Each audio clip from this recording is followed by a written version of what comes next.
Can I want for food first? I'm live right now. Go ahead. 2 minutes and then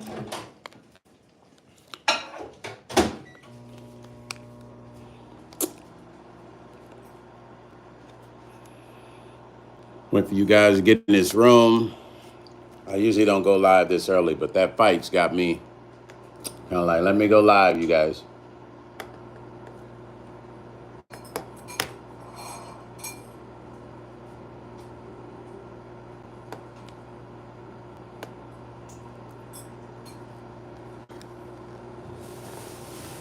Nobody's awake yet.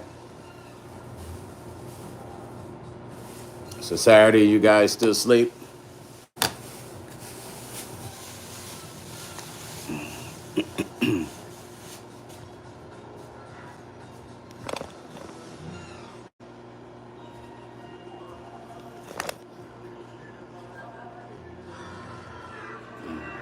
What's happening, you guys? I decided to log on early. Let me see. Here's y'all want to see what my breakfast is this morning. Look at that. So there's the avocado. You see that? So I'm having avocado and waffles, and then some plantain. There it is.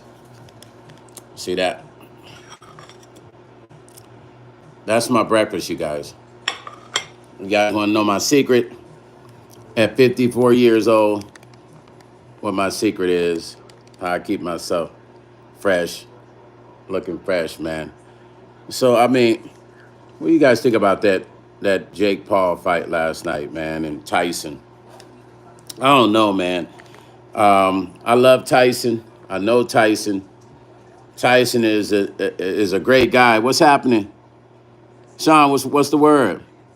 Bro, listen, man. Hey, I'm a fight enthusiast, right? Me being a martial artist and fighting in the ring for years, man. I'm not gonna lie to you, man. Like, I didn't expect a lot out of the fight, but I expected more than what I was gonna see. Um, I don't know, man. I don't know. It seems like for sure just straight up money, a money grab situation. Um, I kind of was like, I'm not gonna say I feel bad for Tyson, but he didn't seem like the Tyson that we all know, right? Um, I don't know, man. Just it really bothered me, and I don't even want to use the words like Jake was up on him. I don't even want to say that because I do believe Mike can bring out that extra fire in him when he needs to. So I don't want to go, oh, Jake had him, because people were saying crazy stuff, but um, it could have really been one of them things. I mean, they both just made a gang of money off that fight. So to me, I knew like when they said 2 minute rounds, right? Because even in martial arts, when we fight, you know, um, it's typically the fights are typically what 3 minutes. So I knew like when they said 2 minute rounds, I said that's an exhibition. That's not a fight, man. They call it what it was, right? Um, but I don't know, man. I was just really disappointed in that whole thing, and I thought for sure that it was going to be a little bit better than it was, but it could be the setup for something bigger. Good morning, you guys. Good morning, everybody that's logged in. I'm trying to see who else I can see that's on here. It could be a setup for something bigger. You know what I mean? And brother Sean, and Tyson's like it's not done, so it could just be a setup for something bigger that they're going to do down the road. But I was extremely disappointed in the fight, man. But they put on a cool little show for everybody that wanted to watch for the legacy of Tyson's history. I think this was a great. I'll just call it what it is, an exhibition fight. Here's my breakfast, you guys. For all those wondering what I eat, that's my morning breakfast: avocado and waffles, and then I made some plantain. Right. So, but yeah, man. I don't know, man. It was pretty interesting, and dude, I don't know, man. Tell me what's you guys' thoughts on this, man? Because this shit was crazy. Brother Sean say it was a sanctioned fight. Yep. Uh, hold on. What he said, it was a sanctioned fight. Mike now has another L. I know, man. I think Mike was injured. I think, okay, Brother Sean, I agree with you. And then Knowledge Power said, this is what they want to distract you from your hopes and dreams while watching rich men, yes, caress each other. Foolish up sports and music. What you say? Foolish up sports and music. Hey, I will say this to you. Knowledge and power. Listen, respect to that, man. Respect it. I can't even argue with you on that. I mean, I have my days where I really be on one, and I really, most of the days I do believe what you're saying is true. It's all a distraction. Everything is a distraction. I mean, local politicians, local politics, international politics, music, TV, film. It's really, truly all a distraction if we really want to break it down to the knowledge of the spirit. TV, all this is a distraction. That's why a lot of times I won't even turn the TV on. So you're right. It's a distraction, but that's a whole nother subject for another video. We'll talk about that, but I appreciate you bringing that up. What's happening, family? What is that? Is that Romel? My Netflix crashed. I woke up and why? Yeah, a lot of people's, Brother Romel, am I saying that right? A lot of people's Netflix crashed. I guess that means people really wanted to watch it. You know what I mean? So it was interesting. Brother Knowledge Base just said it was a distraction. Everything, music, TV is a distraction. So I feel him. Knowledge Power said it was all a distraction. I feel him on that. A lot of times if you don't look deeper in stuff, things can be a distraction. Most people won't get it. They'll think because when I say stuff about things like that, people kind of think I'm just running my mouth. Oh, Stone's running his mouth. Here you go with all this analytical stuff, and he's digging too deep, and then it kind of goes over people's heads. So I do get what you're saying, knowledge powered. I do, and we're gonna have a discussion about that, brother. Thank you for saying that because we do need to talk about that too. But let's just get back on this fight for a little bit, man. I'm trying to see what the real purpose is. That Jake kid is a businessman. You got to remember he made his career off of YouTube, and he's been smart enough to take YouTube and turn that into a financial situation for him on the fight side, challenging everybody, him and his brother, and it's worked well for him. I think he went to Mike Tyson and he was just like, hey, man, listen, Mike, I respect you. Here's millions. We can make millions off this fight. And I'm sure at first Mike laughed at it, thought it was a joke. Because, Mike is a pretty blunt person. One thing I can say is, every time I've been around Mike, you have to be very careful with how you talk to Mike because you don't want to say something that he feels is disrespectful. So I'm sure when he came to Mike with that, hey, I'm Jake Paul from YouTube, I want to fight you, he probably laughed and told him to get the F out of here.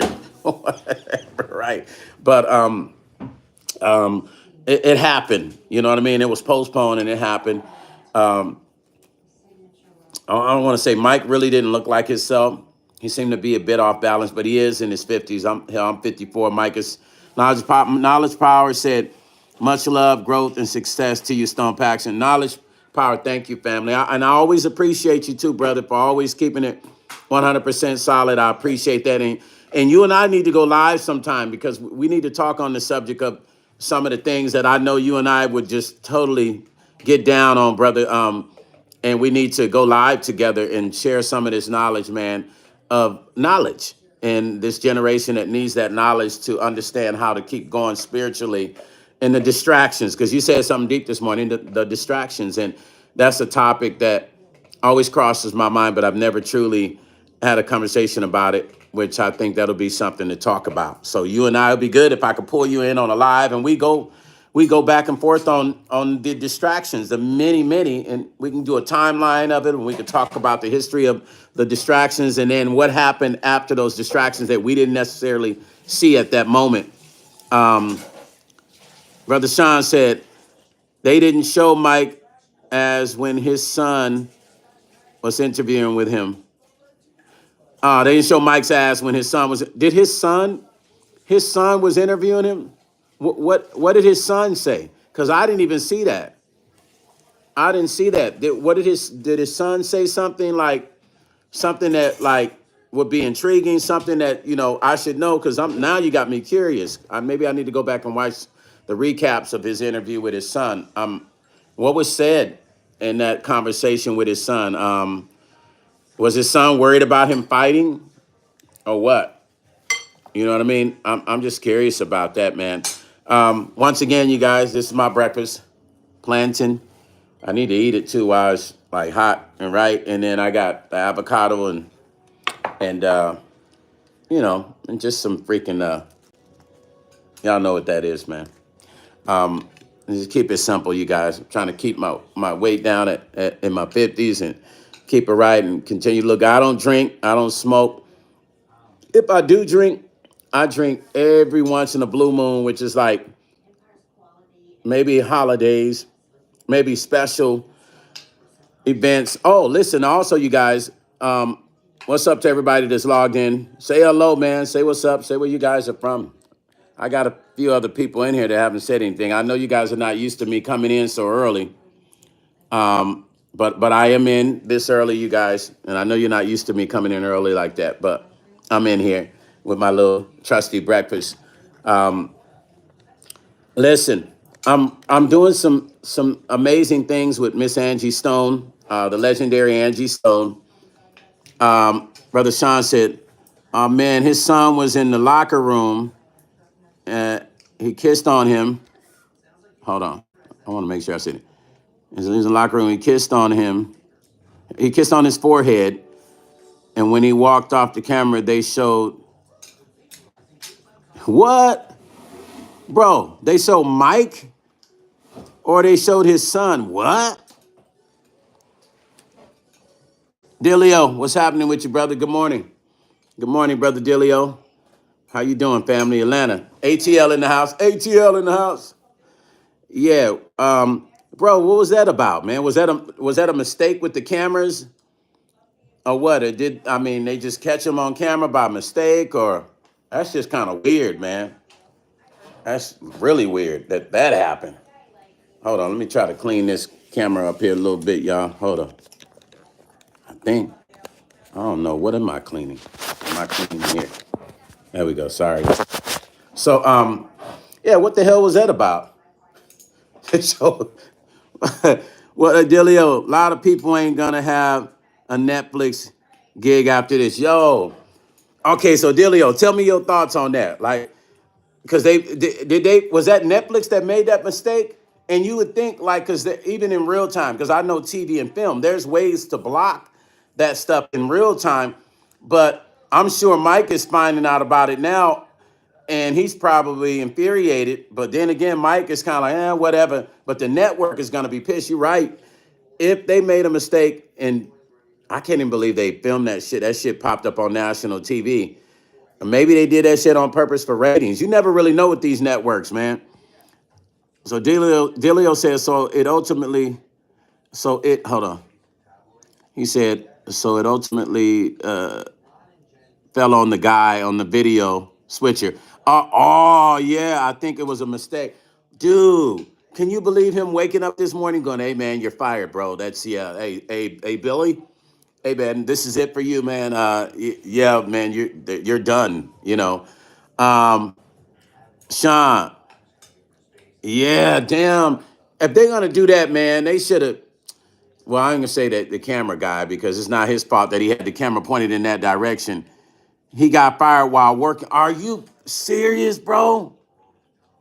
Oh my God. This dude woke up, not woke up, but yeah, he woke up too going, I don't have a job.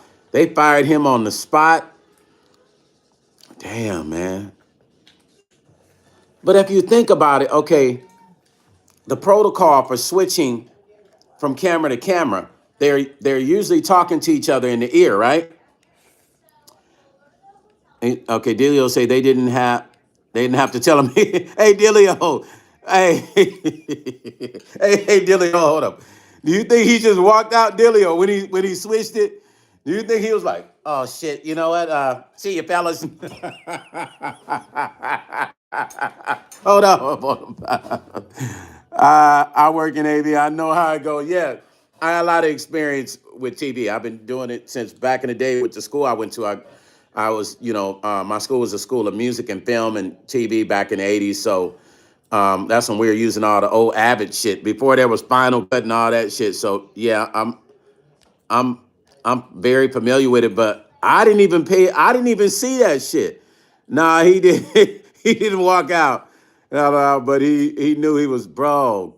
Oh my God. God bless his heart, man. There's usually a few second delay, exactly. But here's what I don't get: the director's gonna be to blame. The director's gonna blame it. Yeah, the director's gonna be like, "Hey, man, that ain't on me, man. That's on old boy. We were talking in the ear because they're talking in the ear to each other. So maybe he moved too quick. Maybe he moved too quick." Jay Ravage, what's happening? Jay Ravage said Netflix had a lot of buffering issues worldwide. Yeah, they say, man, this had to be really crazy. Everybody wanted to see this fight. They had, yeah. So they were talking to each other. So my thing is, was he on his phone, like talking to his girl or something? He's like, yeah, babe, hold on for a second. Huh? Switch now. He had a delay. When they said switch, he might have switched early. Switching.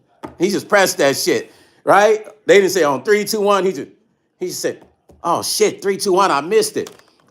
Caught Tyson. That shit is crazy, bro. Yo, man. Sean said the women, the women's fight was crazy though. Now I didn't get to see it. How did the women? I got to go back and watch it. Delio said there will be a meeting, but it's typically the what? Yeah, the grunts that get cooked. Is that what you said? I think. I'm in my old man Western name right now, y'all. I need my other glasses because these here is like sometimes, but I think I read that right. I gotta see the women's fight. And then Delio said the women's fight. Did they get down? Did the women get down? Get down? I need to go do a replay on that and watch that. That was the best fight. Okay, that's kind of I've been getting texts about the women's fight. I caught the fight at the end. No, in the beginning of Mpxone fight. I'm sorry, I didn't do all the earlier preview fights. I didn't see it, but I guess the women on the ticket was like, shit. We need to get down because we trying to get on another fight. Hey y'all, this is what you need to eat for breakfast: avocado and yours truly. And you can't go without the plantain. This is the whole island secret. Goes all the way back. The history of this. Oh, island secret. Jay Rabbit said, Mike, man, I hate YouTube. You got to touch the screen to see it. Jay Rabbit said, that Mike Tyson fight was terrible. Yeah, Jay. And Sean said, Serrano got robbed. Serrano. Now, where is she from? Where is she? What state is she from? And Delio said, yeah, the Tyson fight was just, yeah, man. So my thing is, do you guys think it's going to be a rematch? You think it deserves a rematch, or should we just say Tyson needs to just go sit down, chill out, and just enjoy his 50s, man? Call it quits. Now, I'm not gonna lie to you. I still fight. I still fight in the ring. And these martial arts tournaments, sometimes 4 times a year, sometimes 2. And most of the young guys always say, oh, gee, you still fighting? I'm like, yeah, man. I mean, what you in martial arts, you need to know that it works. So I'm gonna fight until I can't fight anymore. It's my love of it. Now I could have been fighting. I mean, I fight on the international martial arts circuit. And if you guys don't understand what that is, SKI and the IMAC and some of the other the big international martial arts tournaments. Yeah, Mike gonna train forever, Dilio. He loves, man. That's his life. That's all he knows. Yeah, the waffles. I'm burning up. Hey, Sean, I like mine burnt too, man. I do like mine burnt too. Um, no rematch though. We'll see. I don't know, Dilio. I don't know, man. If the money is right, I think Tyson would do another exhibition. At least Jake Paul would try to talk him into doing it. You know what I mean? Um, but listen, the last time I fought, right? I threw my shoulder because in martial arts, you're not just dealing with the hands and stuff. You're dealing with you're dealing with your legs, your hands and elbows. Jay Rabbit say Jake Paul just can what? Just ran away the whole time. Yeah, well, shoot. Jay Rabbit, let me tell you something, man. I'm going to be honest with you. And then Delio said, Jake ran away and Tyson couldn't chase. Yeah, he knew that he wasn't about to chase him because what Jake was trying to do is bait him in, right? So he chased him, and Jake was going to keep him off with the jab, and he was going to try to catch him off guard. But I'm glad Mike didn't chase him. Mike got 20 minutes to stumble. What do you say? 20 million to stumble around. Yep, Sean. I say he won too because to me, that was 26 million or something like that. Listen, if you ain't never been hit in the face, I'm just going to say, for all those that ain't never been really, really, really punched, because I have. I've been kicked in the neck, kicked in the face, the head, the back, the legs. There's nothing like a jab from a leg. There's nothing like a jab from a fist and leg at the same time. It's a whole nother game. And Jay Ravage, Jake Paul didn't want to get hit. I don't know if you ever been hit by a heavyweight. I weigh about 180, 190, about 189, 190, right? When I fight in the martial arts tournaments, I'm fighting guys lower weights, and I'm fighting guys even heavier than me. They throw us all in. There's no weight division necessarily in martial arts. They do it by age divisions. And then with the black belts, they don't. They mix it all up. So I've been hit by a heavyweight that's 200 and something pounds. I've been hit right smack in my eye, bam. Now, during the time of me fighting, most of the time in my career, I never got hit a lot in my younger years. But as I got older, I haven't been hit a lot, but I've been hit. And I'm going to tell you something. If you've never been hit in the face, I would tell you to go get hit in the face so you can see what it feels like. From somebody that really knows how to throw the punch. I ain't talking about your girlfriend, your best friend. I'm talking about from somebody that really knows how to throw a punch. It's a whole different game.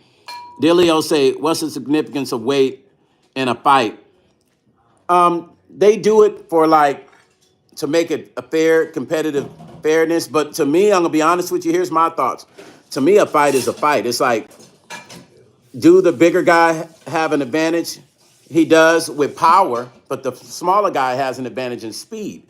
Now, when if you got a featherweight who's like 130 or 140, and he's fighting a guy that's 200 some pounds, he's not going to do too much to hurt him with the power. But the speed, he'll be able to double up if it's just based on points and him, beating him in the point fighting scale.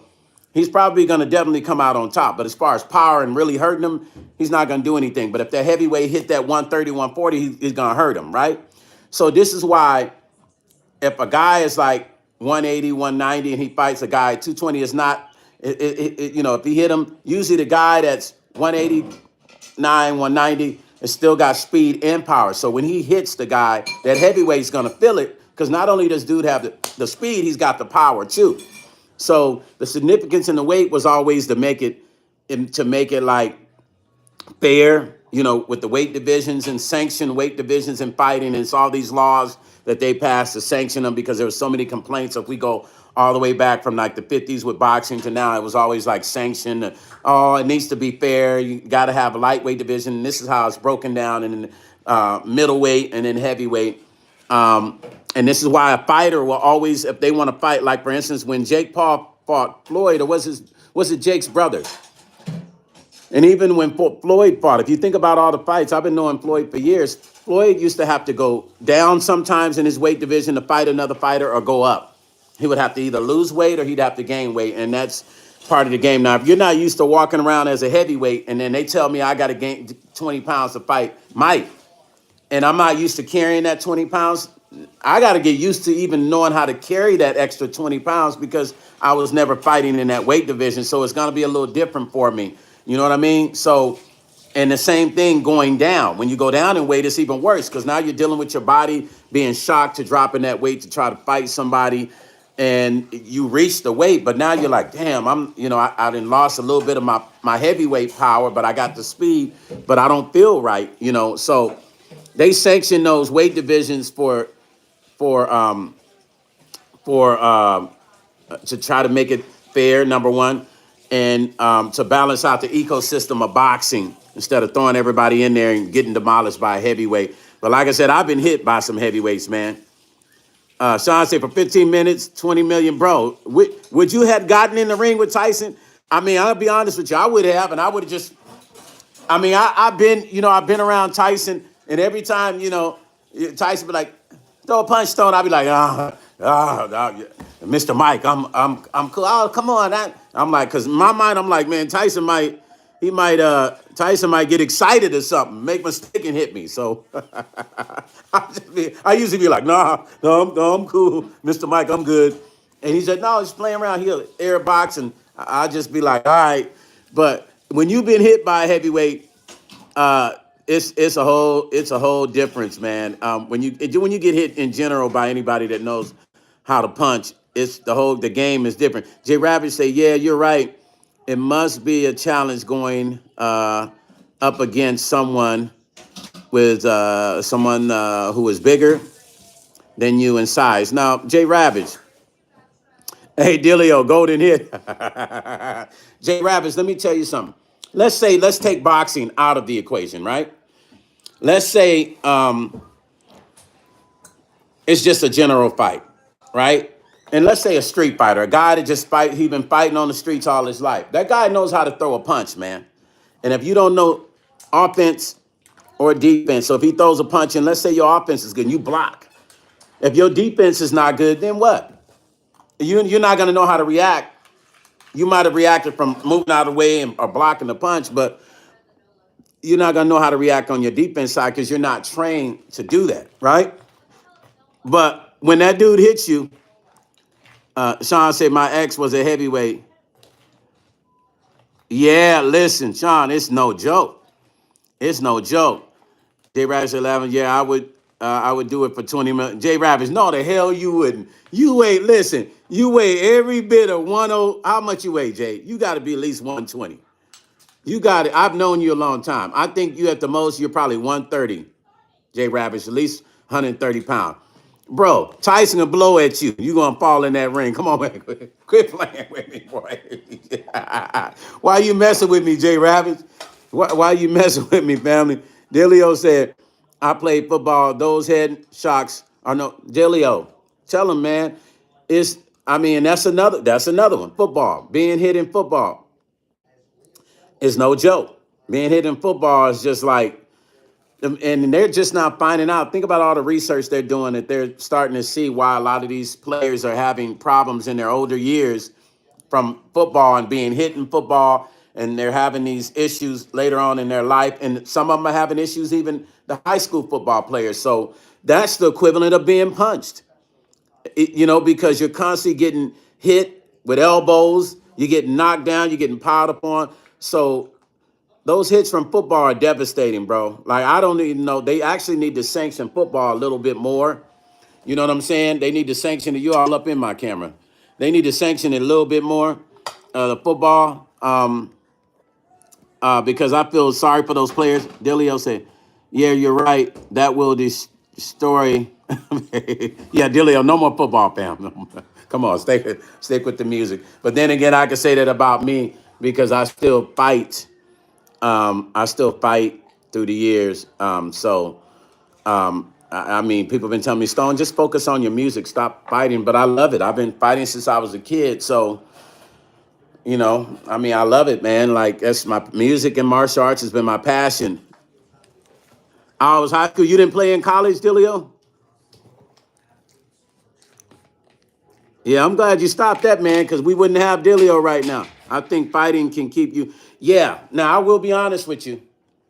Most people that spar with me, they're usually surprised at my timing, but I still train 3 days a week for what now? I've been doing martial arts now for 32 years. So I still train. I'm one of those guys where I still train 2 or 3 days a week. Even if I'm not at the dojo, I train here at home. I train all the time. I keep my body right because I love the surprise of the element. You got people that talk a lot of crap. I don't do a lot of talking. I'm not one of them dudes that'll talk smack. You know, I'm all about the self-defense. If somebody raise their hands at me, we getting down. As simple as that. It's not gonna be no talk. I don't do those. You remember back in the day? What's up, son? Good morning. Oh, you went to Full Sail? Yeah, hell yeah. Listen, hey, better Full Sail than sailing on that mat in football and sailing on that grass. Full Sail is actually a great school. I know a lot of cats that went to Full Sail, and even some of the instructors. Jay Ravage said, yes, I did play football. Jay Ravage, you played football before. It was difficult because of what year? When you were in high school? Because if you played in high school, you were about 90 pounds, Jay. Because right now you're only 130. So if you played in high school, you were about 90 pounds, man. Combat sports. Sean Phillips said combat sports will earn you, will earn you. Well, what? Will earn you an appearance on what? CTES. Oh, okay. CTESPN with Antonio Brown. Hey, Antonio Brown's doing good, right? You know, the ESPN host, the commentator, right? Combat sports will earn. Yeah. Listen, I love it, man. I'm not gonna lie. I think if I wasn't, music will always be with me. That's not going anywhere. But if it weren't for, I don't know what I think if you took martial arts out of my life, my balance would be gone, just like it would be if you took music out of my life. I'm happy. I'm happy with it, man. I'm happy that I've been able to sustain my body physically. The martial arts is what's kept me in shape. And I'm glad that I've been able to mentally and physically sustain my body through the years, and that's due to the martial arts. I'll be honest, and like I said, how I eat and things like that. But I do know that I have to be careful because, like I said, the last fight I was in, I got hit pretty damn hard, so hard that I had to stop. They stopped the fight, and that's rare for me. I've never had a fight that the ref stopped it, but I got hit. It felt like the dude had metal in his gloves, and they stopped the fight, and it was kind of embarrassing for me because I had never had that happen. But show you the level that I fight at. All these guys are world champions that I fight. I'm not fighting like no beginner dudes, no guys from down the street. These guys are training every day. These guys are world champions. You know what I'm saying? And these guys are fighting all year round for a top seat for the international martial arts tournaments in Florida and other places. So these guys are coming to put it on you. You know what I'm saying? And if you don't believe me, talk to my boy EA Ski. Ski will tell you. Ski is a world-renowned martial artist, world champion as well. He's a world champion too. Maybe a lot of y'all don't know, but I'm gonna let you know now.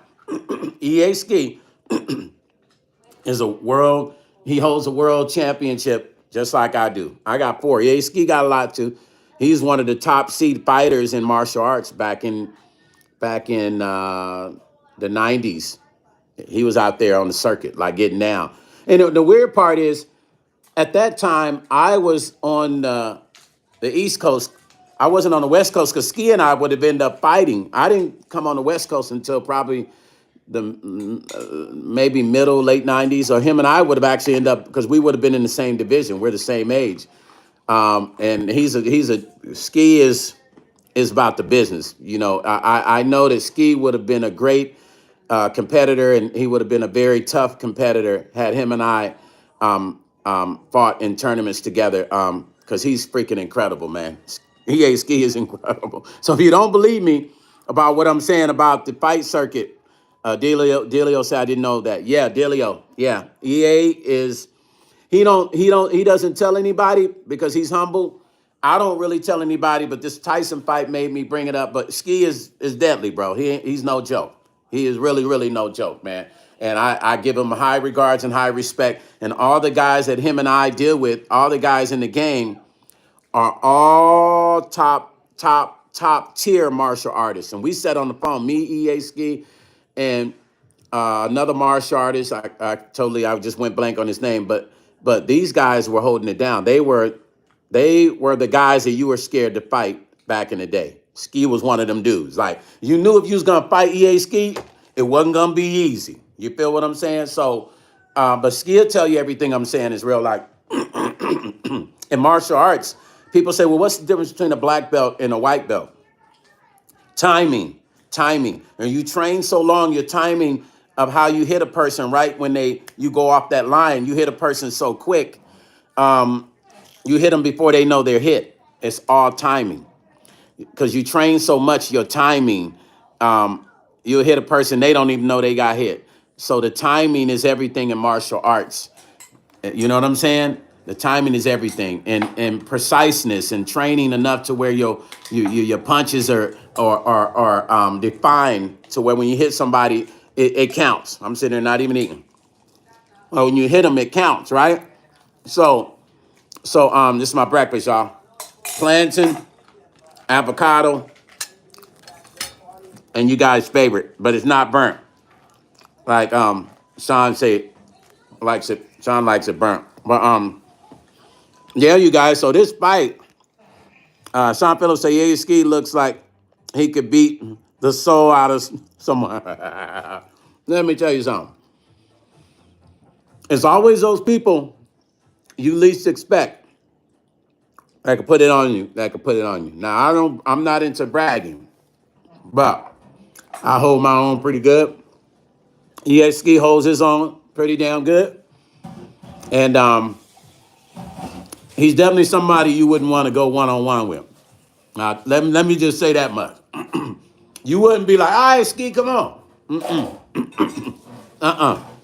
He's a real deal. And I say that out of respect because I'm a martial artist, and us martial artists, we love each other and we support each other and we lift each other completely up. And Ski is dangerous. Hand-to-hand combat is very dangerous. All those guys, all of us that have trained from the 80s all the way up, don't get it twisted. All them OGs, all of us OGs, hand-to-hand combat dangerous. Now, here's the crazy part. I'm going to tell you something crazy. I had a good friend of mine. He might be tuning in tonight. Yada, if you were watching this live, DJ Yada Way, comment in this comment and tell him what I'm about to say is real. Now, listen. I'm not talking no politics, no gang stuff, but I got to have this conversation to give you guys the dynamic of the kind of stuff that I have dealt with as a man. And Sean say, you ever seen that video where the old black dude hopped out? Hold on. Old black dude hopped out the wheelchair and beat up a guy. Yeah, I saw that. Hey, that video had me tripping. I was like, yo, the dude, was he pretending to be crippled? Or was he just in a chair because maybe sometimes he can't move around, proper, right? I saw that and that tripped me out. But my buddy Yadaway, his name is Ken Yadabon. He was part of the original Bloods and Crips truce, right? I don't know if y'all remember. Remember when Jim Brown, for all those OGs in here, and Jim Brown went onto Donahue and they did the original Bloods and Crips truce, right? He was one of the original guys that was part of that truce, right? He's a Brim. He's from Brim territory, right? Him and Battle Cat actually grew up together across the street from each other in the same neighborhood. But listen, so when I met him, we was young. I think we were like 16 or 17. I didn't know that he was like officially like live like that, right? I had no idea, right? So I didn't know that he was really live like that. So he used to, like, when as him and I continue to be friends, he always talk about fighting, right? Hey, Yada, if you're watching this, please comment at the bottom because I don't want people to think I'm making this up. This is a real story. So this dude was a full-blown blood. Like, I'm talking about like out in the streets, handling it any other way you can imagine what a guy that would be a gang member would be doing, right? All the dark stuff, right? But But him and I were friends. We were like brothers, like, and we're still friends to this day. But I didn't know that he was a real live gangster, like for real, right? So, and my brothers were, my older brothers, I had 6 brothers. They were crazy in the streets, but this dude was real live too, and he was from the West Coast. So when I met him, it was in Illinois, right? It was in Chicago or Decatur or one of them, and he was in the halfway home. I didn't know his history, and I didn't ask him. He just seemed like a cool dude. We ran into each other. He said, "You look like you do music." I said, "Yeah." I was a young dude. I was telling him about, I was managed in a group managed by the New Kids on the Block management, and we were out on the road doing stuff. And I was just giving him my little history back then.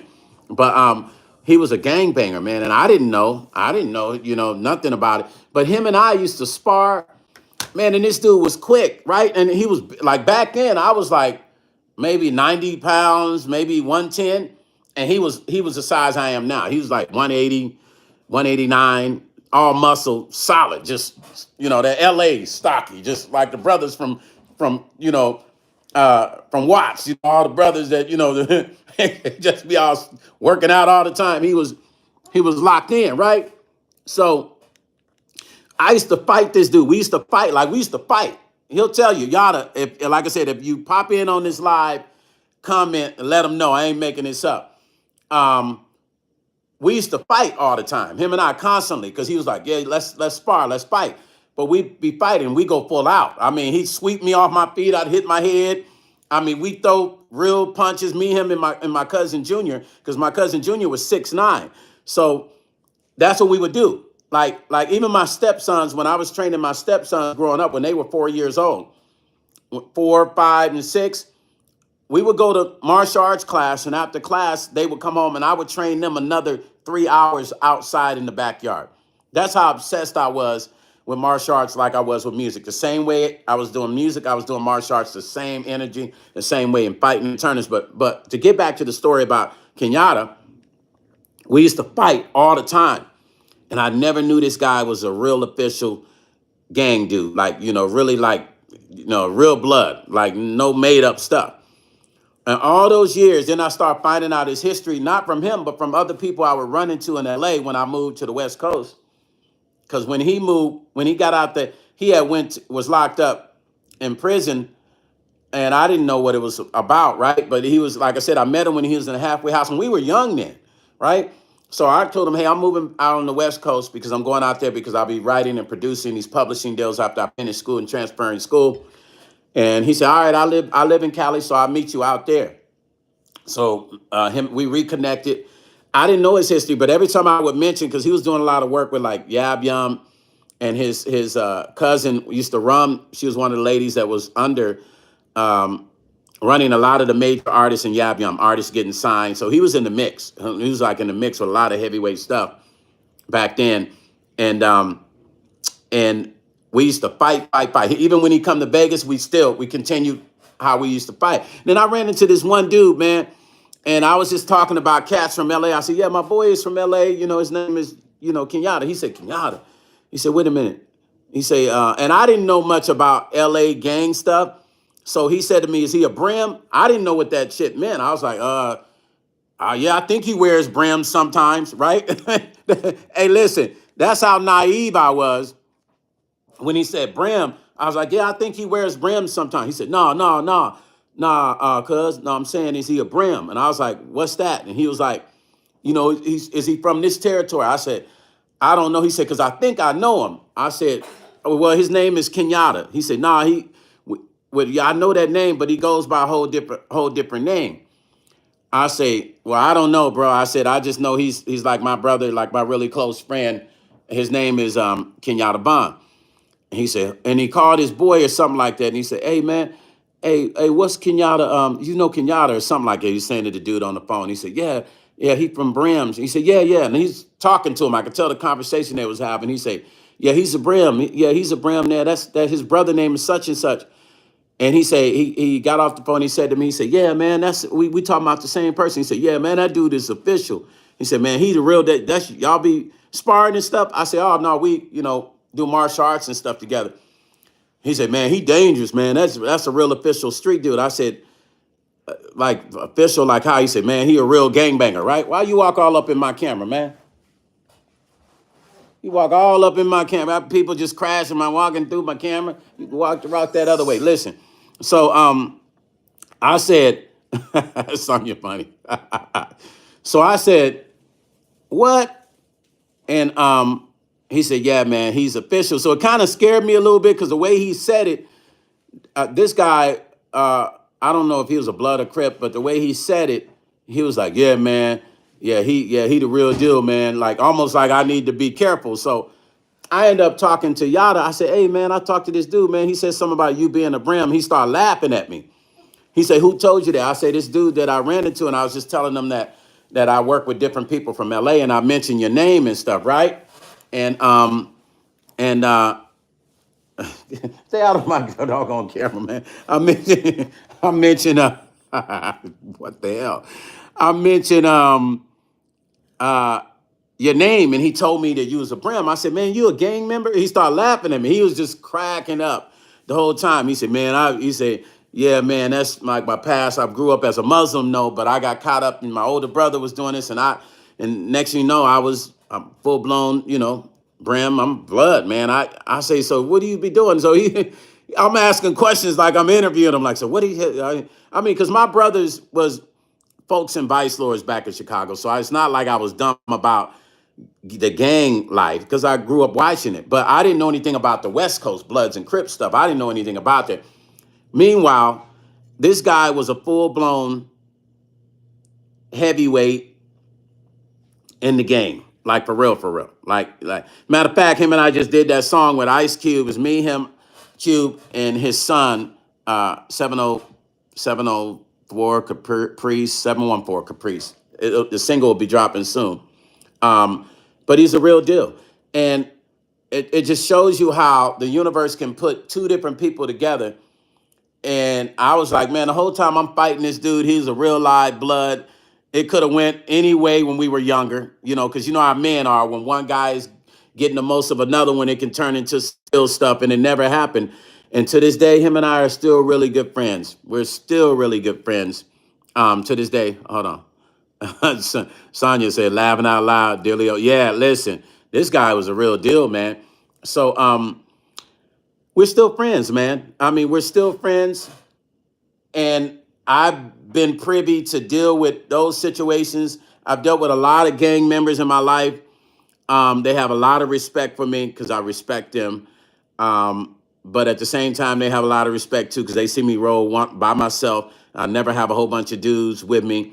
And a lot of them guys have seen me fight, you know what I'm saying? One-on-one. I'm live on camera. You can't talk to me while I'm live. Hold on, y'all. You can't talk to me while I'm live on camera now.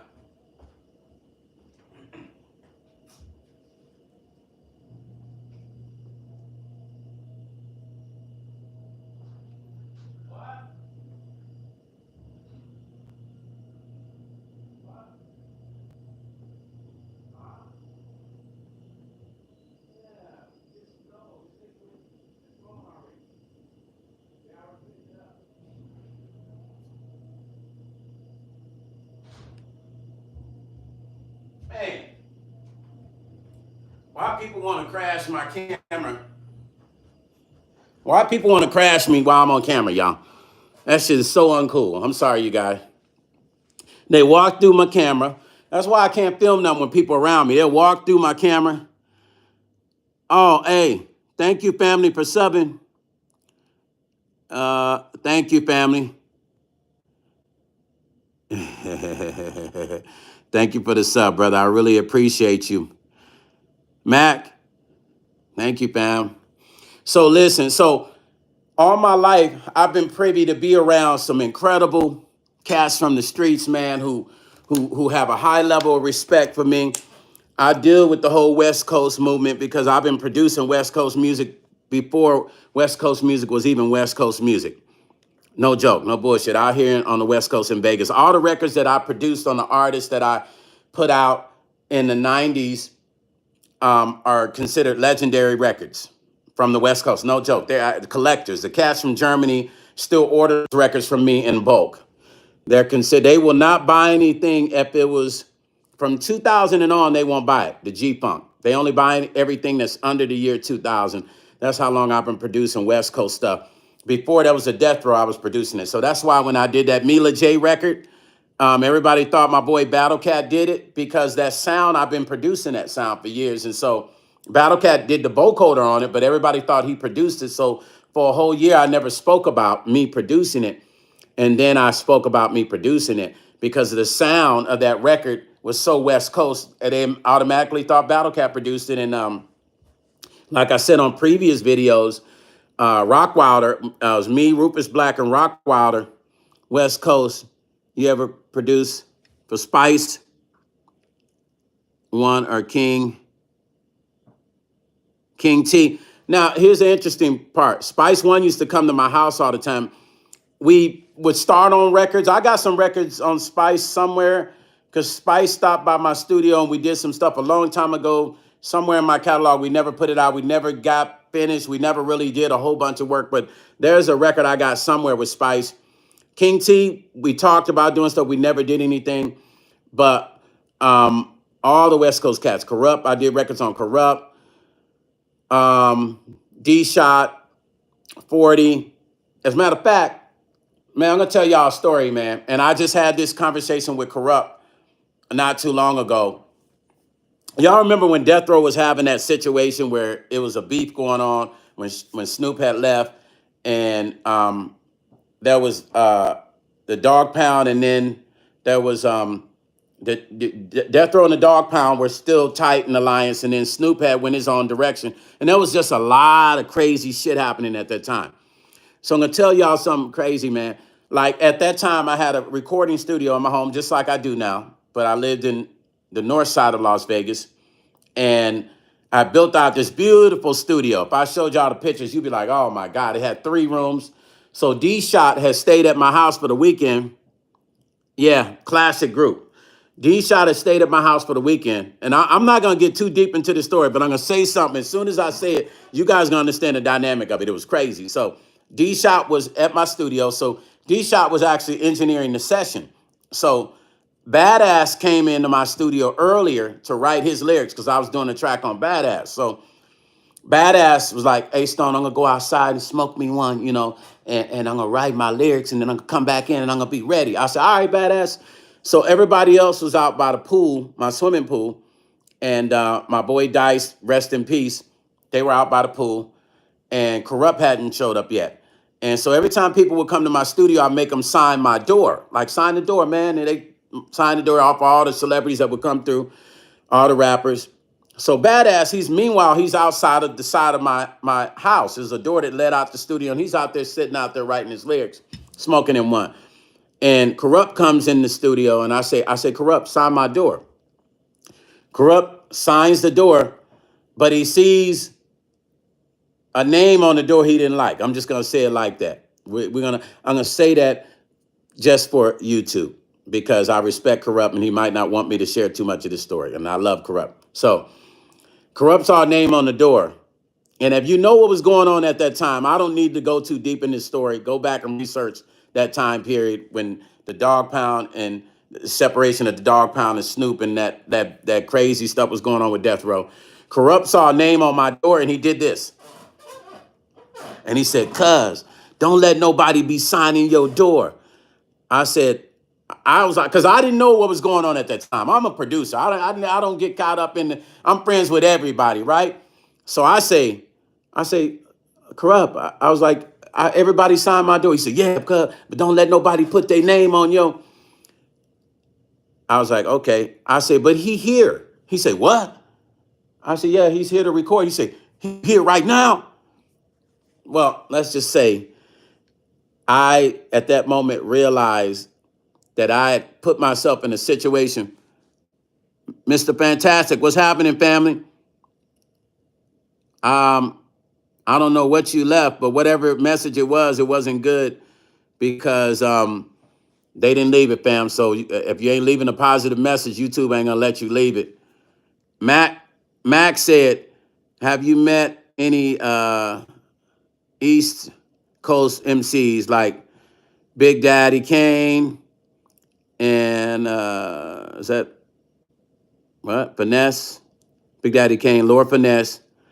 I'm uh I'm a producer too. I sample and DJ Premier Beats. Okay, gotcha. Thank you, brother, for sharing that. You're a producer. Yes. Now here's the interesting part. My boy, I don't know, you know what Rufus Black is. I'm gonna get back to the corrupt story too, Mac. But I'm gonna share with you about the East Coast thing that you asked me. I do with a lot of East Coast rappers. Anybody in here, if you're familiar with Rufus Black, who was signed to Perspective Records back in the day, and the BD Boogie Down Productions, Mad Lion, I deal with all those cats. You know, Rufus Black, Mad Lion. Um, I deal with the Wu-Tang Clan. My boy Jimmy manages them. I've been actually interviewed by them, but I deal with a lot of them. I haven't really. I got a call from God. What's the rapper's name? It's right on the tip of my tongue. God dog it. Um, ay ay ay. Pharaoh, the Monk. Pharaoh the Monk's producer actually called me and said, "Hey Stone, I'm working on Pharaoh's album. I need some joints. I still got to actually get some tracks to them because they're still working on the album. But probably the first East Coast rapper I met from back in the day that I was supposed to work with was Pac before he migrated to the West Coast. And Pac and I, no, it was like in the middle of his migration. Pac and I were good friends. I met him in '93 at Black Radio Exclusive Conference. What's the difference? Is the iconic what's the difference? Is the iconic song? Okay, yeah, with Pharaoh the Monk. Is that what you're saying? Oh, wait a minute. Yeah, bring me up to speed because I'm all over the place right now. And Max said, yeah, Max. So I deal with a lot of East Coast MCs. Once again, back to Rufus Black. He's a really good friend of mine. Him and I are writing partners. We're partners in business. And through him, I bridged a relationship with Mad Lion and the whole BDP through Mad Lion, the whole Boogie Down Production clan. Because you know Mad Lion is a part of that movement and Rufus is a part of that movement. You know what I mean? But I've worked with a lot of East Coast rappers, producers, and like I said, officially, Pharaoh the Monk would be the first. I land some records on his album. He would be the official, actually, first East Coast artist that I actually. And Lord Jamar, I got some friends who just did some records with Lord Jamar, but he will be officially because Pac would have been officially the first, but Pac passed away before him and I was able to do some productions because at the time I was dealing with Pac through the years. By the time Pac had hit me up on some tracks, I was already signed to Michael Conception, and I couldn't just go and work with Death Row because there was a dynamic there too. So I really couldn't just do that. It would have been completely out of pocket without Mike's permission. So somebody else asked me a question. And then Easy Mo B, used to talk to Easy all the time. That's Rufus and Easy are good friends, but it's weird because I knew Easy Mo B before I met Rufus and then found out they were all good friends.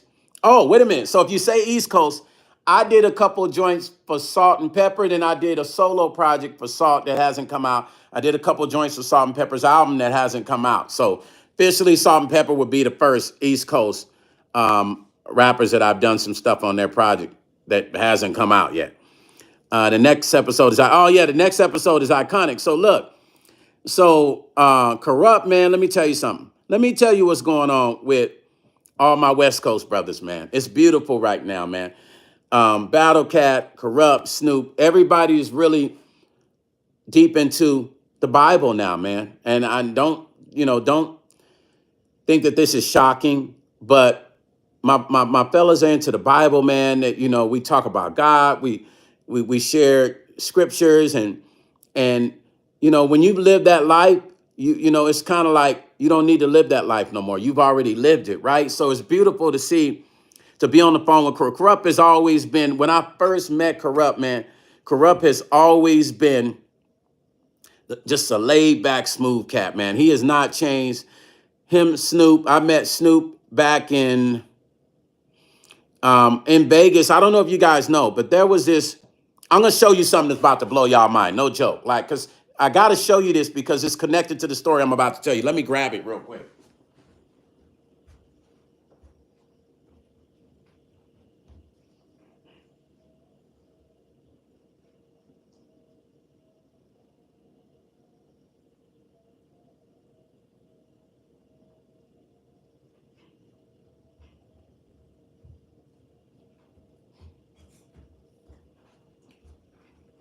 So, what I'm about to show you is historical.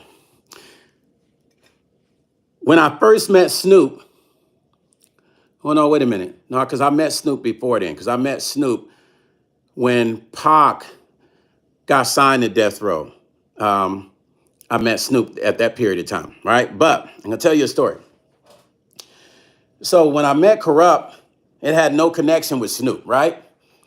I'm about to show y'all guys something that's going to blow your mind. It's historical. Max said, I'm going to put you to the test. Did you ever meet? No. Now, here's the crazy part. No, I didn't. But Exhibit, my boy is best friends with Exhibit. So you know Exhibit, you know where Exhibit is from? I'm going to ask you that question and see if you know, Mac. I've never met Socrates, no. But my boy Rufus Black deals with the both of them. But I've met Exhibit, but never. Is it Socrates? Did I say that right? Making sure my vision is popping right. But let me tell you a story about Exhibit. So do you know where Exhibit is from? And I'll wait for you to answer me, and then I'll tell you the rest of the stuff about Exhibit as I finish this story. So this story I'm about to tell you guys is incredible. I'm looking at this. Hold on. Let me see. This story is incredible. I can't remember what the date was. Oh, the date is right there. Okay. Nope. He wasn't born in LA or Cali, bro. You'll never. Listen, I want you to keep guessing because you ain't even going to believe where Exhibit is from. There you go. Sean, why you do that? Sean, you should have let Mac answer that question.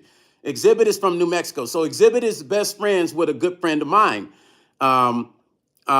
And he grew up. Now the other day, I could if I wasn't using his phone, I would actually show you. I get hit up by my boy, who's a DJ. He said, "Hey Stone, I'm hosting a big Exhibit party.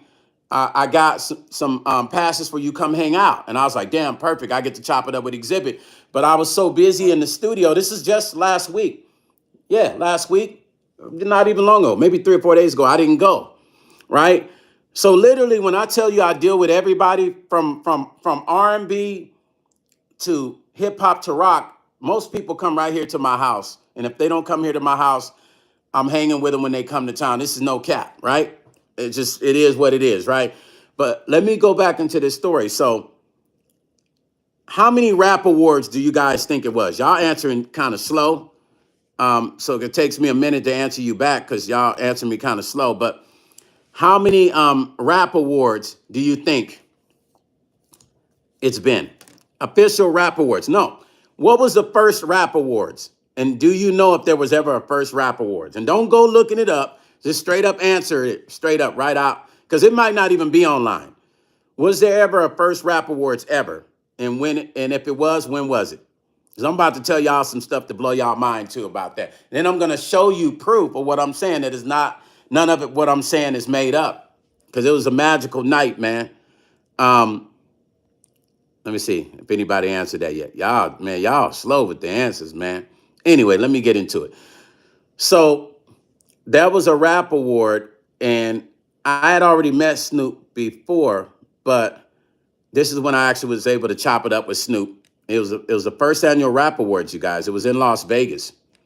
Now, you don't hear a lot about rap awards. See, listen. See, Mr. Fantastic said, no, there is no rap awards. Now, do you think has there ever been a rap awards ever in history? Mr. Fantastic, do you think there's ever been one in history ever that you've heard of or seen advertised, televised on TV? Or just even ever happened? Okay, thank you, Mr. Fantastic. So check this out. I'm about to blow y'all mind. So listen, I know, and you know what? It's coming. It's coming. Okay, so there was an actual rap awards that happened in Las Vegas, August 31st, 1994, you guys. No cap. Snoop was there, African Bambaataa, Vivica Fox was hosting. I was there, suited and booted. All of Death Row was there. Everybody in hip hop, East Coast, West Coast was there. A fight broke out. I ain't even making this up. A fight broke out. My martial arts instructor, Master Dandy, had all of us there. We were all there. We were all in suits and ties, like Muslims. We was right? I'm hanging out there. A fight breaks out. Awards being thrown all over the place, man. I'm backstage. Vivica Fox, people running, people. It was crazy. Awards start getting thrown all over the place. Nope, not the Source Award. Nope, nope. It was called the Rap Music Awards. It wasn't even the Source Awards. This was way before the Source Awards. So a fight broke out, right? Awards started getting thrown everywhere. I'd never forget my instructor had a box of awards. And Snoop got one in his studio. So what I'm about to show you, Snoop got one in his studio. If you ever seen him show his studio, you can go back on old videos. He even knew he has this same award sitting. So awards just started. It was a box of awards. People disappeared and everything was left. So my instructor had a box of awards. And he asked us, he said, pick one. And everybody was just grabbing one. Look. I don't know who this would have went to, but it was some Asian rapper. I'm gonna find out who it is and get it to him. Maybe he'll come across this video. Whoever this Asian rapper would have been at that time, because this was 1994. So I don't know if the Asian rapper was coming from Asia to America for the Rap Awards. But check this out, y'all. Look at that. The first annual Rap Awards. This Snoop got one of these. He got one of these in his house. Look at that. No joke. Look at the date. That was the first annual Rap Awards, and it would have went to, it said, right here, it says Asian rapper. Now, I don't know who the Asian rapper would have been, but these awards were in a box. A fight broke out, and like I said, my instructor ended up with all the boxes, and he gave all of us, probably like 30 of us, no, 20 of us. He just told us just grab some awards because the boxes were left. That's a real story. I still got the original pamphlet. Maybe I'll go live again. I'll find it. I'll find the original pamphlet and open it up and let you see everybody that was getting awards on that show. I still got all the original paperwork from the first annual. That was the first annual Rap Music Awards ever in history, and it got shut down because there was a fight. I don't remember nobody shooting, but a fight broke out, and I can't remember who started the fight and what the fight was over. But it's a true story, man. I just showed y'all. I didn't make this award up. I even got the original sticker on the back of it from the event. You see that? See that access pass? That's from that night. MGM Grand. See that logo? It was at the MGM. So that was the first annual Rap Awards. Max say, damn, that shit's crazy, bro. Nas has some awards too. Yeah, I think Nas got one just like this too, Mac. Exactly like this. But I don't know if that was the Asian rapper in 1994 that would have gotten this award. I'm not quite sure yet. I'm not quite sure, but I've had this award since, think about it, you guys. I was 24 years old. I'm 54 now. That's a long fucking time. I had this award since 1994, since that fight broke out. That stuff happened. That was it. I need to clean it up too, keep it looking sharp. You know what I mean? But it's been in my studio ever since then.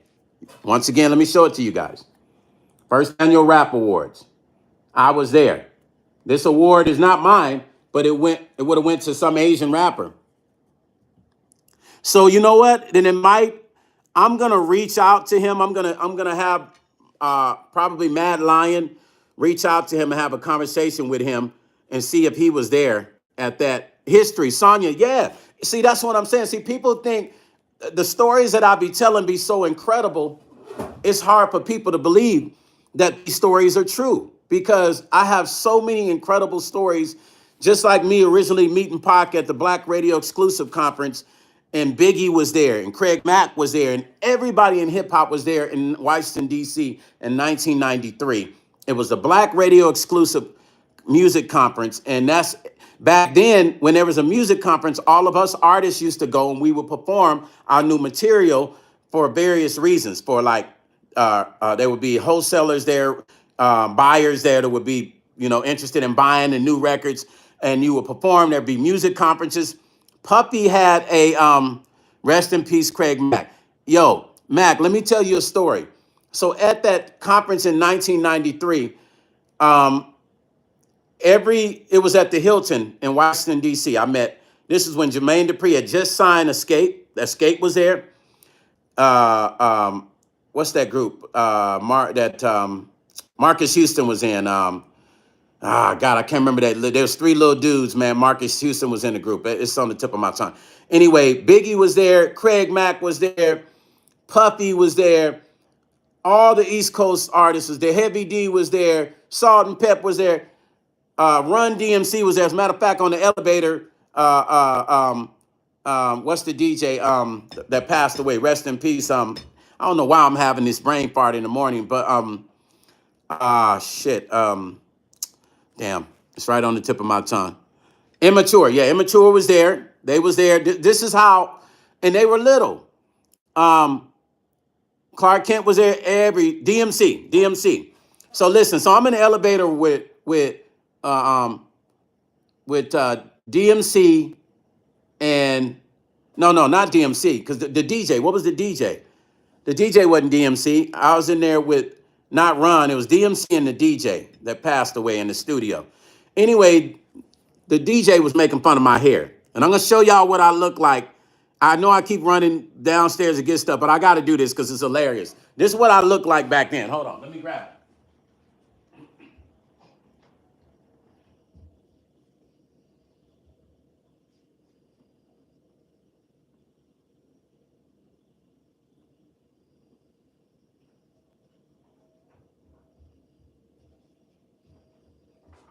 Okay. So back in 1993, this is Stone Paxton. Don't laugh at me. So Pac made fun of me when he saw me. He was like, "Hey, you want to Hammers Dancers?" It was in the lobby. That's how we started talking, because he was cracking jokes about my hair, right? And then the DJ, I can't remember his name. Jam Master Jay. Thank you, Sonia. Thank you, Matt. Mr. Fantastic. Jam Master Jay was making fun of my hair in the elevator, but DMC wasn't saying nothing, but he was kind of like laughing, you know. And they was talking about my hair. And back then, when I was young, I didn't like the dozens. They would use the word the dozens, or you're joning and stuff like that. Joning, you joning on him. I wasn't them dudes that really cared about people making fun of me. I didn't like it. So this is what I looked like back then. See that? See how high my hair was? It was up there. It was in the clouds, right? That's me in 93. So let me hold it again for those who might not have seen it. That's me in 1993, y'all. That's the 1993 Stone Paxton. So I'm in the elevator. DMC's making fun of my hair. And then Pac had saw me in the lobby, and he was like, "Hey, you want a Hammers Dancers?" He's like, "Yeah, a nigga hair, a nigga looking like one of Hammers Dancers." Pac was actually a funny guy. Hey, Dilio, did you see that picture? Thank you, Sonia. Yeah, I still look the same. Yeah, man, they were making fun of me, Mr. Fantastic. Back then, they guys used to tear me up. Cats still be messing with me about my hair now. I still get it. But back then, this was Stone Paxton, 1993, right? And this guy was an artist that was signed to Motown. I don't mean to be funny what I'm about to say. He wasn't even that talented. I don't know how that nigga got a deal, but he had a deal. But anyway, so everybody was looking at me trying to figure out who I am. Now, my cousin was with me. My big cousin was with me. He's a former member of Hammer's crew. So his hair, I always wanted to be like my cousin. So back then, everything my cousin did, I mimicked him. So my cousin was actually one of Hammer's dancers. He was with me because he used to dance for me whenever I would be out performing. So he was with me back then. And right now, he became a member of the parliament. So have you ever seen George Clinton in the parliament perform? What's up, Mystique? Have you ever seen the parliament perform and you seen the guy that bends his body, Sir Nose, and wear the long nose? That's my cousin. He was with me during that music conference. So, okay, let's get back to the story of the conference. So every room, every day would have performances in a different conference. If you don't know what the Black Radio exclusive is, I don't even know if you can find anything on it, but you can actually go look up BRE conference and you'll see it should be a timeline of history of that conference. You might even be able to find some video online on it. It's got to be. And when I tell you everybody in hip hop and R&B was there, everybody. So there was a conference called the Young Guns Conference. So when you see the movie And I know I've been on here 75 minutes, you guys. You got to forgive me, man. I try not to go too long. But when you see the movie about Biggie and you see when him and Pac performed, I was there. When they performed together, I was at that event. That was a legendary event that will never ever be done again. We'll never get it again. Mr. Fantastic says Stone needs to be iconic in the rap industry. You know what, Mr. Fantastic, believe it or not, brother, like I don't like to talk about myself, but I'm well respected in the business. And the people, the naysayers in the music industry, the heavyweights, they all know me and they all respect me and they recognize my history and they treat me as the person I am who has earned my level to be where I'm at. And for those that don't know about me, when I do this documentary that's coming out, and those don't know about my history, some of these stories I'm telling in the documentary, and it's a timeline and it pieces it together. And there's celebrities in my documentary that'll be talking about me, heavyweights. You know, yeah, thank you. Yeah, I need them subs, y'all. Thank Mr. Fantastic. Thank you, family. I really do. You know, for those of you that are watching that haven't subbed, please subscribe. Mr. Fantastic, thank you, brother. I appreciate that. But um, so so the conference is going on, right? So we got these different rooms, and Puppy's conference was called the Young Guns Conference. Now, anybody watching this video, any industry people, because a lot of industry people follow me on YouTube, so they'll tell you I'm not making this up. There was a conference, and I say that because there's a lot of people that be online capping and lying, and as the young folks say, no cap. This is all real. So at this conference, every room every day was a different topic, right? So Puppy's conference was called the Young Guns Conference. Puppy was talking about his introduction, talking about Biggie and how he's about to put Biggie out. Now, check this out. I think back to that time period, and now I see why William Johnson say, love you, brother. Pause. You are so humble and always dropping outstanding knowledge. Salute, my dude. Brother William. Thank you, family. I appreciate that, man. See, it's messages like that from you and Mr. Fantastic that make my day, brother. I appreciate you, brothers, man. Thank you so much, fam.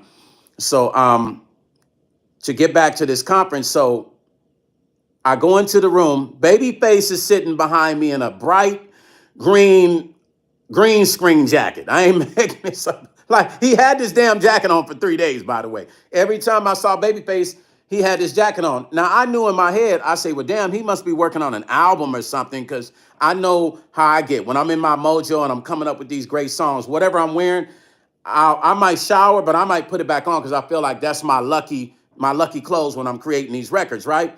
So Babyface sitting behind me on the left. He's got a bright green jacket on. I done seen him in his damn jacket for 3 days at the conference.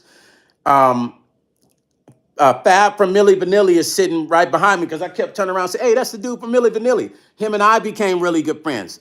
I met Pac at that conference. We became friends. I met Fab from Milli Vanilli and tons of other people I became really good friends with, right? And then some people I could have been friends with, I just never spoke to them, right? Like Puppy. Anyway, but so Puppy's sitting like 3 feet from me. This is before he became as big as he was, right? What up, Stout? What's happening? So Puppy's sitting 3 feet from, he's at this conference table, right? Craig Mack is standing in the door, leaned up against the door. Thank you, Mystique, it's coming. So Puppy's leaned up, Craig Mack is leaned up against the door. Y'all seen like the conference rooms, right? At hotels when they have conferences. So Craig Mack is standing lean to the door like this. And I kept looking like, I wonder why Craig Mack's not sitting next to Puppy. But later on, down the road, years later, I understood what that was about. He was thinking in his head, Mr. Fantastic said, isn't Milli Vanilli the guys that lip sync? Yeah. And I'll tell you a little bit about that story too. They got the bad end of the stick of that because they actually could sing, but they were forced to do that stuff. So Craig Mack is in the door. Puppy's talking about, yeah, my new artist, Biggie, and Biggie was there too. And I think Biggie was actually sitting next to Puppy. Craig Mack standing in the door, all kinds of different industry celebrities in the room listening to this conference. Thank you, Sonia. Thank you, Sonia. Thank you so much for that. He's sitting in the room next to Puppy, and Puppy's talking about his plans and the future of Bad Boy Records and Biggie and what they were going to do. And then he talked a little bit about Craig Mack, not much, but Craig had this look in his eyes. And then later on down the road, years later, I understood what that was. He knew he was being replaced. And I was like, damn, I felt bad. If I could have went back to that time, me knowing, having the mind I have now, I would have actually approached Craig Mack and said, hey man, listen, I'm shit. Hindsight is 2020. But I've been such a visionary. I probably would have said to Craig, hey, in the future, I'm going to start a label, man. Let me get your information so we can stay in contact, man. So, whatever happens, man, we can somehow work together. I could have said that, and I just didn't. Back then, I didn't really speak like I would. I was very quiet, and I didn't really speak that much to people. It took a lot to get me to speak. You'd have to make fun of me, then I would say some shit. That's how Pac got me to speak, and that's how the Jam Master Jay got me to speak. And in Fab, he wasn't making fun of me, but I felt like Fab was so much like me spiritually. Him and I just clicked because he was so laid back and quiet and cool. And we became friends, and we still to this day are friends, and tons of other people. So that conference was the start of Biggie's career right there. That was the inception of Puffy talking about dropping Biggie. That was a performance with Biggie and Pac that you see in the movie. Like I said, I was there. That's when Escape first got signed. That's when Immature was launched, and tons of other artists. I probably could have been an artist on LaFace Records, no bullshit. But I was so loyal to the label that I was with, because remember, I was there performing.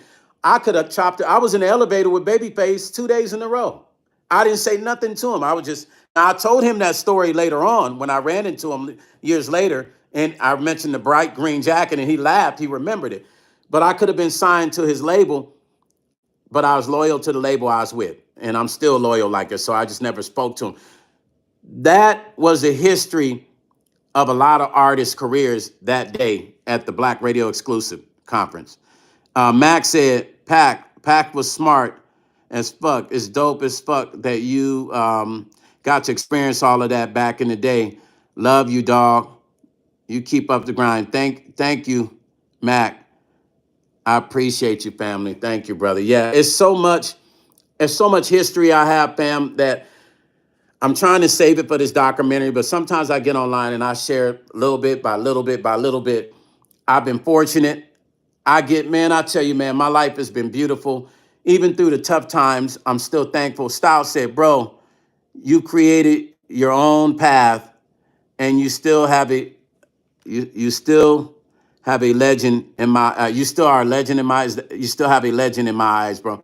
Stout, thank you, brother Stout. I appreciate you, man. That's an incredible brother right there too. Talented artist and DJ as well, Mr. Stout, Kenneth Stout. Sonia said, yes, can't wait for the documentary. Yeah, the documentary is deep. I got nothing but celebrities in the documentary talking about me, talking about what they think about me as a producer, as an artist, my history. Biggie discography is iconic, and Tupac is iconic too, man. Both of those guys were incredible, man. I wish I could have, not could have, I wish I would have talked to Biggie like I did with Pac. Some stuff, how you think about things that you should have done and mistakes you made. But I was so loyal back then. I was just a young dude I was 23, man. And I was loyal to the label I was signed with. I was there performing because I had a album coming out, and I was loyal to my label. And I wish, though, I had spoken to Biggie. I said, what's up to him?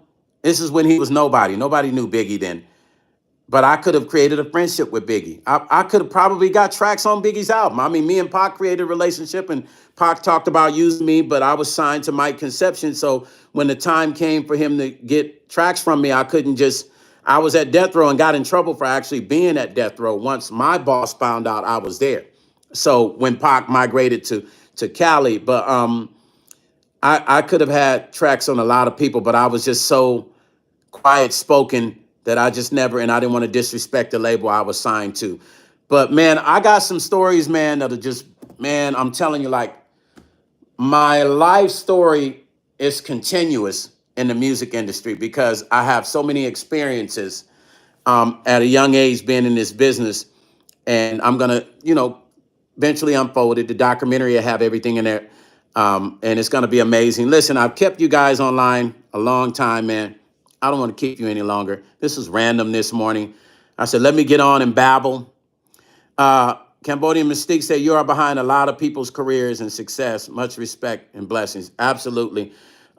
There's so many. It's like another, it's funny that Mystique brings that up. A lot of people don't know that when you look at the artist Neo, I'm the person that gave Neo his first opportunity. I put together the group that propelled Neo's career.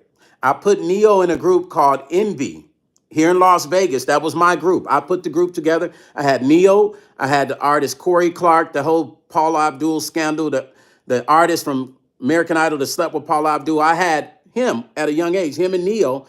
I put together a group called Envy, and my buddy stole the group from me. But that's what started Neo's career right here. Started with me putting him in that group, forming a group called Envy. If you go look up Envy on the Apollo, that was my group. I started that group. And my buddy, David Wallace, rest in peace, he stole the group from me. And it's a long story with that. Long story with that. Mr. Fantastic says, choose one album, Ready to Die or The Misunderstanding Education of Lauryn Hill. Ooh, bro, listen. I have to choose Lauryn Hill because Ready to Die, because of that word. I felt like I wish Biggie had never done that album because I felt like he cast a spell on himself. So I have to choose The Miseducation of Lauryn Hill only because of that reason. That was a dope album, but I felt like he cast a spell on his own life when he did that, just like Pac did with the Machiavelli. Mystique, Brother Kenneth said, Mr. Styles said, what's up? Max said, I got a crazy story, bro, too. I wrapped up on stage at an Ice Cube concert in Colorado with West Side Boogie. Hey, I know did you record it? Mr. Fantastic, did you man, I hope you got that on camera, bro. I hope you got that on, man, please tell me you got that on camera, family. Please tell me you got that on camera. Yeah, Stout. The documentary is gonna be deep, bro. And that's why it's been taking me. I've been working on this documentary now for probably 20 something years. It's a timeline. I got footage from 30 years ago with me as a young dude in this business. So it's a timeline documentary. Follows me all the way up to now. Okay, good, bro. Post that. I want to see that, man. That's legendary. Because you can't just get up on an Ice Cube stage, not with him in the West Side Connection. You said West Side Connection, right? Yeah, wait, hold on. I think that's what you said. Hold on. West Side Boogie, yeah. You can't just get up on stage with those guys. Okay, can you send me the link so I can check it out? Can you post it in here? I think I can click a link. I want to check that out, bro. That's legendary. But yeah, so Neo, and I'll tell you another story because I can't get too deep in a lot of the business deals I'm doing. But let's just say this.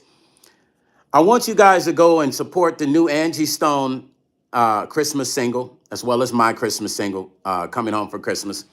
But I'm doing some work with Angie Stone. I partnered with her as, along with my big brother, Basal Benford, and we're doing some business. And all I can tell you is keep an eye out for Angie Stone. There's some incredible things that are about to happen. Check out the single with Angie Stone, the Christmas single featuring Juanita Wynn and Jay Brown. It should be dropping probably within the next couple days. But I'm doing some business with Angie Stone and a lot of other amazing stuff that I got going on with artists that I can't really talk about too much. Like I can't go too deep in this Angie Stone situation, but let's just say I partner with Miss Angie Stone on some business, and it's about to be some incredible, amazing stuff, starting with the Christmas single that's about to drop. Like I said, Angie Stone featuring Juanita Wynn and Jay Brown. Check out that single. Check out my Christmas single. I'll post it in this link. If not, you can just Google Stone Paxton, Coming Home for Christmas. The video is about to drop to that single too. Man, you guys hold me down, man. I'm going to go, like I said I'm going to continue to go on live more. I'll do this more. And thanks, Mystique. I'll do this more. Yeah, Sonia, yeah, it's going down. Me and Miss Angie teamed up. I'm her business partner. Stoney and Stoney has teamed up, and it's some incredible things going down. So keep an eye out. I'm going to check you guys on the next video. I will continue to go live and do more things. But listen, think about this, man. Isn't this historical? Look at that. Nobody knew that there was a actual rap awards that happened. Everybody think it's the Source Awards. You know what I'm saying? But it wasn't. Thank you, Dilio. I appreciate it, brother. There's so many stories. This was the first one, bro. And can you believe it? It never happened again. After that fight, they were like, no more. Because, already, you know what they think about black folks anyway. We can't do nothing without it being a fight or, somebody unliving somebody, right? Mr. Starr said, Thanksgiving weekend, one of the artists I'm working with is coming to Vegas. Let's talk, please. Yeah. Inbox me on Instagram, Stout, and when we can connect, family. I don't know if you still have my number, but inbox me and I'll shoot you my number. But Mr. Fantastic said Christmas song snippet is a classic. Thank you, brother. And that song is actually out. But here's the thing. People kept hitting me like, you never did a video for the Christmas song. I said, man, all right, whatever. Let me throw something together. So this video is just something I wanted to put together to match with the song and just give people something to have for Christmas. Oh, Mac, you moving to Vegas? Bro, so you got to connect when you come here, man. You got to connect, man. Inbox me on Instagram so I can shoot you my number. So that way we connected, fam. So make sure you got to connect when you come to Vegas, bro.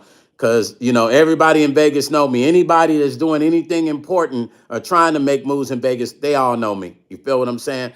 I was going to call myself the mayor of Vegas, but I think I'd be doing too much. Let's just say a lot of people know me. I'm one of the legends of hip hop in Vegas. One of the cats has really put it down for the hip hop game here in Vegas as far as producer and record label. So a lot of people know me. But make sure we connect. Max said, bet. Okay, my Instagram is @StonePaxton. @StonePaxton. Yeah, hit me up and then I'll shoot you my number and that way we can connect. But man, thank you guys for holding me down. Listen, I don't know how in the hell I've been doing the 2-hour conversation, but we ain't gonna be doing that shit no more unless I got 4 or 5 people talking. I'm like, I gotta be careful, man. I look back at some of my stuff, I'm talking for 2 hours. 2 hours. I'm like, what the what? We ain't about to be doing all that, man. But people actually tuned in the whole time, which blew my mind. So thank you for all of you that tuned in and checking me out, man. I appreciate you guys. Next time, maybe I have a couple other people on live with me. You know what I'm saying? And yeah, we'll chop it up. Maybe Mystique on camera, or Chef Banner, or Sonia, Sunshine, or get some other people on camera. You feel what I'm saying? But hey, peace and love, you guys. Thank you for tuning in. Saturday, go enjoy yourself. Have a great Saturday. Have a good time. I'm gonna go in the studio, cut these records, get this album out. You feel what I'm saying? Go to live stream ever. Oh, thank you. Hey, Mr. Fantastic, brother, man. Y'all blowing my head up today, family. I appreciate you, family. Listen, let's stay locked in, stay blessed, keep it solid, and I'll catch y'all in the next video. Peace and love. And hopefully I can figure out how to turn this shit off without it messing up so I can get my stream replays again. Because I just be doing all kinds of shit. Matt, thank you for following me, fam. I appreciate you. As soon as I get off, I'm going to hit you up, check my messages, and then shoot my number to you. Okay?